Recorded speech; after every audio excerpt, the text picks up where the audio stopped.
So I know I have some stuck emotions, past pain and darkness from my past. Are there other past pains and darknesses that I'm not aware of? Oh, yeah. Yeah. Everybody has them. Right.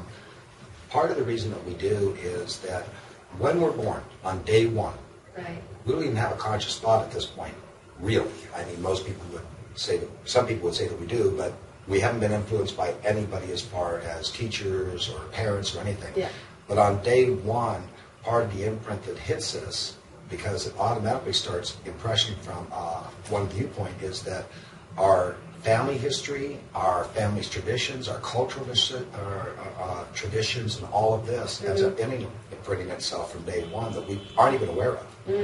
The other thing is that as we go through life, through our childhood, through our teen years, and even young adult, there are many, many things and changes that happen because of puberty, because changing schools, going to a different level, because maybe we happen to have divorced parents. So whatever the case may be, is that there's a lot of things that come along that we remember that were hurtful or painful or caused us to react in a certain way. Yeah.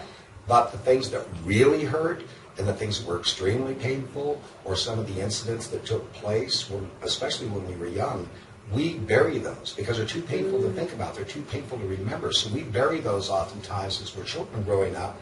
And then when we become adults, we don't even think about them. We don't even remember them. And so there's not only the past pain and emotions and stuff that we carry consciously. Yeah.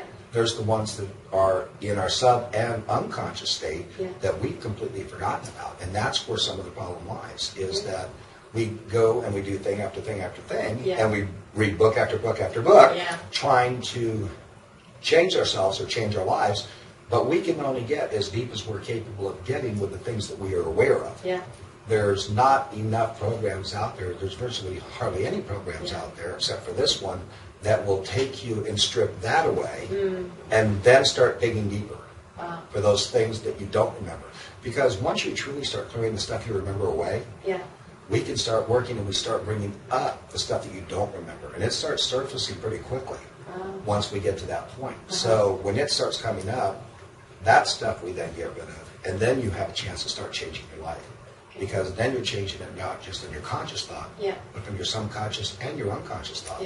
And that's what starts changing your life. Oh, that explains why we do certain things and repeat it, like, in relationships, in jobs, and things that doesn't work in our lives. So exactly. The darkness. If we, for example, say we grew up in a dysfunctional household and maybe dad was an alcoholic or a workaholic or something, and that was an imprint as a child, but maybe the house, you might have even had a relatively happy childhood because you didn't know any better. Yeah.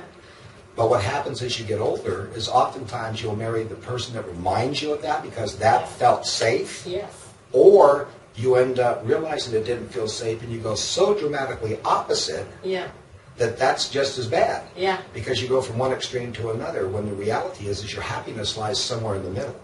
It doesn't exist at the extremes. It's somewhere in the middle.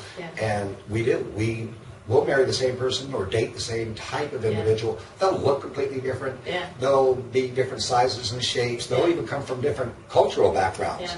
But once you strip it down, it's amazing how many people are attracted to the same exact person on a depth that they don't even understand until they wake up to it.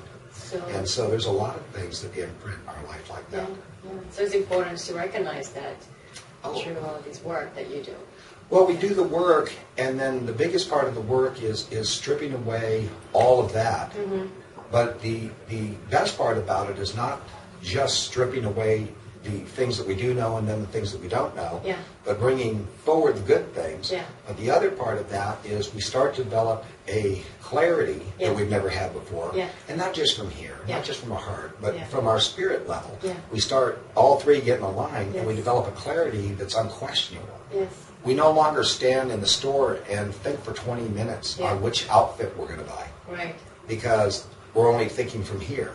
We don't have somebody ask us out and ponder the answer to the question. We know right away.